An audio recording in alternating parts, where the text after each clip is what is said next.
Você abriu um vídeo de 15 segundos, depois outro, depois outro, depois outro. E quando percebeu, 1 hora do seu tempo sumiu. E o pior não é só o tempo que você perdeu, é o que isso está ensinando a sua mente a não suportar.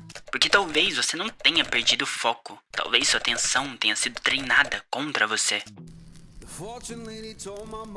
Você tenta estudar, mas qualquer coisa parece mais interessante que isso. Tenta assistir uma aula, mas sente uma agonia estranha depois de poucos minutos. Tenta ler um livro, mas sua cabeça pede outra coisa. Tenta dormir, mas não consegue evitar pegar o celular. Tenta ficar em silêncio, mas o silêncio começa a parecer insuportável. E aí você pensa, eu sou preguiçoso, eu sou sem foco, eu não tenho disciplina. Mas talvez o problema seja mais profundo do que isso. Talvez você esteja tentando viver uma vida real, com uma mente treinada por recompensas de 15 segundos.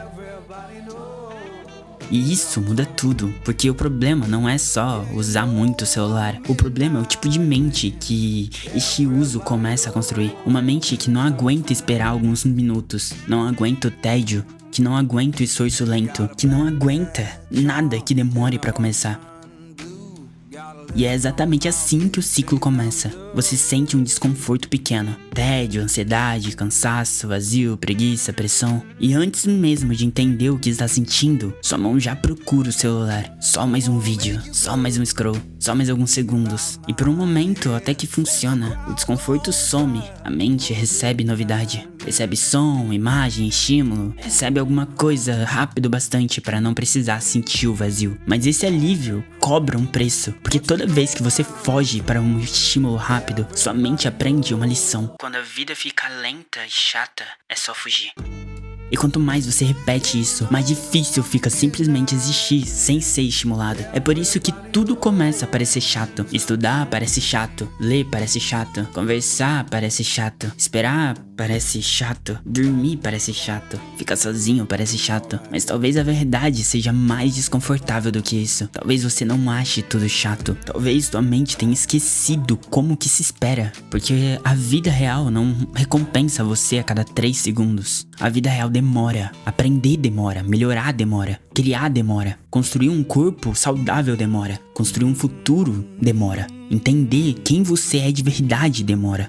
Mas seu cérebro está sendo alimentado todos os dias por coisas que não demoram nada. Um vídeo muda, a música muda, a piada muda, a imagem muda, a emoção muda. Tudo rápido, tudo fácil, tudo pronto. E depois você olha para sua tarefa real e ela parece impossível. Não porque ela seja realmente impossível, mas porque ela exige uma parte sua que está ficando fraca. A capacidade de permanecer. Permanecer quando é difícil, quando é lento, quando não tem recompensa imediata, quando ninguém está te estimulando, quando você precisa encarar a própria mente. E é aqui que o problema fica maior do que perder o seu foco. Porque isso não rouba só sua produtividade, rouba sua presença. Você está no quarto, mas não está ali. Está com alguém, mas quer pegar o celular. Está tentando descansar, mas precisa de algum estímulo. Está vendo um vídeo, mas já quer o próximo. Está vivendo um momento, mas sua cabeça procura outra coisa. Nada parece suficiente por muito tempo. E talvez esse seja o sinal mais assustador, porque não é só você querer se distrair. É você começar a precisar fugir de qualquer momento que não seja intenso o bastante. Porque o silêncio começa a parecer vazio, o tédio começa a parecer dor, a demora começa a parecer castigo e a vida comum começa a parecer insuportável. Então você volta para o feed, volta para o vídeo curto, volta para o estímulo, volta para qualquer coisa que tire você por alguns segundos do presente. E quanto mais você volta, menos consegue ficar, menos consegue focar no que é importante, menos consegue começar aquele projeto, menos consegue terminar algo que você começou, menos consegue descansar de verdade, menos consegue viver sem procurar uma fuga pequena no bolso. E o mais cruel é que isso parece que é a escolha, mas depois de um tempo começa a aparecer reflexo. Você nem decide mais. Quando vê, já abriu, já rolou, já perdeu tempo. Já está se sentindo pior. E aí vem a culpa. Você percebe que perdeu 1 hora. Promete que amanhã vai mudar, dizendo que vai ter mais disciplina. Mas no dia seguinte, o mesmo desconforto aparece. A mesma vontade aparece. A mesma fuga aparece. Porque o problema nunca foi só a falta de força de vontade. O problema é que sua mente aprendeu onde encontrar alívio mais rápido. E uma mente treinada para fugir sempre vai achar difícil ficar. É por isso que não é simplesmente ficar burro, mas é uma mente que foi treinada para rejeitar tudo aquilo que exige presença. Tudo que exige paciência, tudo que exige silêncio, tudo que exige profundidade, tudo que exige esforço sem recompensa imediata. E talvez você já tenha sentido isso. Você quer mudar, mas não consegue começar. Quer estudar, mas abre outra aba. Quer dormir cedo, mas fica mexendo no celular. Quer melhorar a sua vida, mas passa horas vendo outras pessoas vivendo. Quer construir algo de importante, mas sua mente só quer o próximo estímulo rápido. E o pior é que, enquanto isso acontece, você começa a perder confiança em si mesmo. Porque toda vez que você promete parar e não para, sua palavra perde força dentro de você. Toda vez que você escolhe o alívio rápido, fica mais difícil acreditar que você consegue focar em algo difícil. Então o problema deixa de ser o celular e passa a ser a relação que você cria com você mesmo. Você começa a se ver como fraco, como perdido, como sem controle, como alguém que sempre foge. Mas talvez você não seja isso. Talvez você só tenha sido treinado por tempo demais a escolher o caminho mais estimulante, mesmo quando ele te deixa pior depois.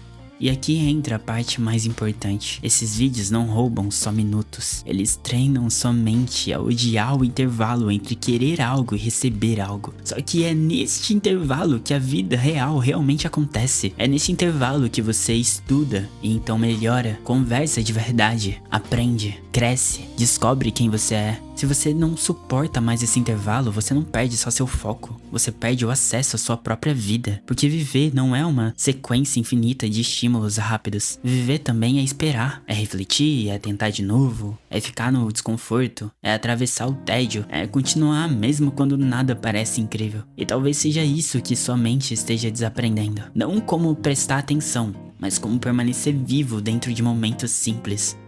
E eu não tô falando isso pra você se culpar. A culpa não vai resolver nada. Culpa muitas vezes só faz você fugir mais ainda. Mas você precisa entender a gravidade disso. Porque se tudo que é lento começa a parecer insuportável, você começa a abandonar exatamente as coisas que poderiam acrescentar algo na sua vida. Você abandona o estudo, o projeto, a conversa difícil, o sono, o silêncio, o começo e troca tudo por alguns segundos de alívio. De novo e de novo e de novo. Até que sua vida começa a ficar parada, enquanto sua mente continua sendo estimulada o tempo inteiro. Essa é a armadilha. Por fora parece que você está fazendo muita coisa. Vendo muito, consumindo muito, rindo muito, sabendo de tudo, pulando de conteúdo em conteúdo. Mas por dentro você está cada vez menos presente, cada vez menos inteiro, cada vez menos capaz de ficar com uma coisa só. E talvez a pergunta mais importante não seja como eu paro de usar o celular. Talvez seja de que sentimento eu tô fugindo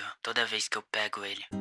Porque muitas vezes você não pega o celular porque quer ver algo. Você pega porque não quer sentir algo. Não quer sentir tédio, ansiedade, solidão, pressão. Não quer sentir que está atrasado. Não quer ficar sozinho com a própria cabeça. Então o celular vira abrigo. Só que esse abrigo cobra um preço muito caro. Ele te protege do desconforto por alguns minutos, mas te deixa menos preparado para lidar com ele depois. E é assim que a mente fica fraca. Não porque você é fraco, mas porque tudo que você não usa enfraquece. Se você nunca praticar a espera, esperar vira tortura. Se você nunca praticar o foco, focar vira sofrimento. Se você nunca praticar o silêncio vira uma ameaça. Se você nunca praticar a presença, estar presente começa a parecer impossível. Mas a saída não é você se odiar, não é virar uma máquina, não é deletar tudo e achar que a vida vai mudar magicamente. A saída começa em um ponto mais simples do que isso e mais difícil. Parar de obedecer imediatamente à vontade de fugir. Sentiu tédio? Fica alguns segundos. Sentiu vontade de pegar o celular? Espera. Sentiu algum desconforto? Percebe antes de escapar. Porque cada vez que você não foge nos primeiros segundos, você ensina uma coisa nova para sua mente. Eu consigo suportar. E isso parece pequeno, mas a longo prazo é enorme. Porque recuperar sua atenção não é só conseguir estudar mais, é recuperar a capacidade de estar presente na própria vida, sem precisar fugir dela a cada segundo. Talvez você não precise de mais estímulo, talvez precise reaprender a suportar o simples, o lento, o quieto, o real. Porque no fim, a sua atenção é a forma como você entrega a sua vida para alguma coisa. E se tudo que prende sua atenção é feito para durar poucos segundos, talvez aos poucos você também comece a sentir que nada na sua vida consegue durar. Mas consegue. Você só precisa parar de treinar sua mente para abandonar tudo nos primeiros desconfortos. Você não perdeu sua atenção, ela só foi sequestrada por coisas rápidas demais. E talvez a liberdade comece no dia em que você percebe que nem todo tédio é vazio. Às vezes, é só sua mente reaprendendo a voltar pra vida. Eu quero construir alguma coisa na minha vida e eu não tô disposto a sacrificar o meu futuro, me anestesiando toda vez que eu me sinto desconfortável. Depois que eu fiz a pesquisa pra produzir esse vídeo, eu percebi que toda vez que eu abria TikTok ou os shorts do YouTube, era muito mais pra fugir da responsabilidade, das responsabilidades que eu deveria estar cumprindo no presente, do que por entretenimento mesmo. Eu não abria essas plataformas pra ver algo em específico. Era muito mais sobre derramar algo no meu cérebro que fizesse ele parar de falar sem parar por alguns momentos, por alguns minutos. E eu não tô disposto a sacrificar meu futuro, me intoxicando desse jeito. Se esse vídeo conseguiu colocar em palavras algo que você já viveu, mas não soube explicar, deixa o like e se inscreva no canal, porque esse canal exige exatamente pra isso, pra mostrar mecanismos invisíveis da nossa mente que controlam a nossa vida sem a gente perceber. E recentemente eu fiz um vídeo no canal falando sobre comparação, sobre olhar pra vida dos outros e se sentir menor. Se você quiser ver, vai estar aparecendo aí na tela. Obrigado por assistir até aqui e até a próxima.